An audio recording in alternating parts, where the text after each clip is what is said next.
Nexia 1 sonra bir yerler 2 tane Nexia 1 bak halasazda 12 milyon soma Aksivit 15 milyon soma 16 milyon soma Sarsivit. Şimdi şular bilen danıştırıp ötemezdi. Bu maşinimiz 98. yılda işlep çıkarılgan. 290 bin probek yürgen. Yine salon halatları. Bu 12 milyon soma koyup durgan maşinimiz.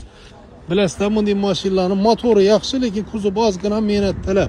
Alıp bir özlerinizden bir selpel takla beramen desengizler sonrasından biliyor. Bilesizler metalom algandan bu maşinlarni 10 milyondan keme almaydılar. Eğer alıp hedef bir 5-6 gün hedef keyine satıp beramen desengizler yine hemen esas tiyar duruptu. Alıp 12 milyon soma bemalar hedef metallara ba, metal neler ruhsatan ba.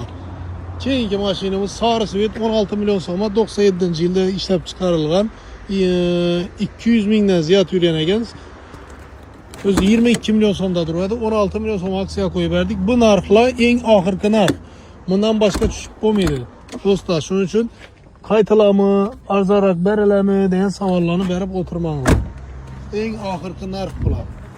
Metalon baka dedik o. Doğru. Bunday maşinlar 10 milyon ham koyup tuttular. Ben gördüm, lekin bu maşinde kemçilik yok. Yaxshi pul sürtürgen maşina. Yine hemen esas diyar. Halanızı alıp araba sürüveresizler.